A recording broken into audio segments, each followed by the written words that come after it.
కాళేశ్వరం దగ్గర పుష్కర ఘాట్లో 17 అడుగుల శ్రీ సరస్వతీదేవి ఏకశిలా విగ్రహాన్ని మరికొద్దిసేపట్లో సీఎం రేవంత్ రెడ్డి ఆవిష్కరించనున్నారు. అనంతరం త్రివేణి సంగమం దగ్గర పుణ్యస్నానాలు ఆచరిస్తారు. కాళేశ్వర ముక్తీశ్వరుణ్ణి ముఖ్యమంత్రి దర్శించుకోనున్నారు. తర్వాత సరస్వతీ ఘాట్లో సరస్వతి నవరత్నమాల హారతి దర్శనం కార్యక్రమంలో పాల్గొంటారు. ఇక మరిన్ని వివరాలు మా ప్రతినిధి భాస్కర్ అందిస్తారు.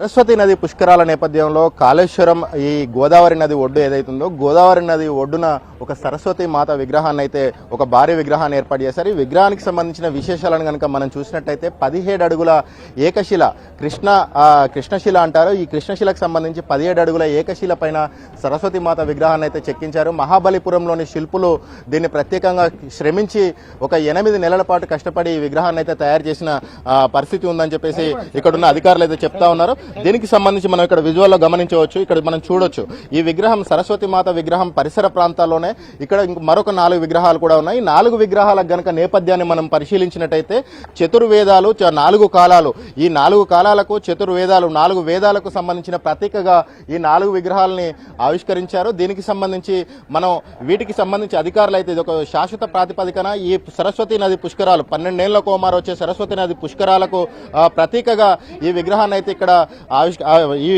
ఇక్కడ ప్రతిష్ఠించారు. దీనికి సంబంధించి సీఎం రేవంత్ రెడ్డి దీన్ని ఆవిష్కరించనున్నారు. సరస్వతి నది పుష్కరాలు ఇక్కడ ప్రారంభానికి గుర్తుగా సరస్వతి నది పుష్కరాలు తెలంగాణ రాష్ట్రంలో తొలిసారి జరిగిన దానికి గుర్తుగా ఈ సరస్వతి మాత విగ్రహాన్ని భారీ సరస్వతి మాత విగ్రహాన్ని అయితే ఆవిష్కరించనున్నారు. ఈ విగ్రహానికి సంబంధించి దీనికి ఒక మండపాన్ని ఏర్పాటు చేసి మండపానికి సంబంధించి ఇక్కడ పూర్తిగా శాశ్వత ప్రాతిపదికన ఒక నిర్మాణాన్ని అయితే చేపడతామని చెప్పేసి అధికారులు అయితే అంటా ఉన్నారు. కెమెరా పర్సన్ సంపత్తో కలిసి భాస్కర్, ఎన్టీ.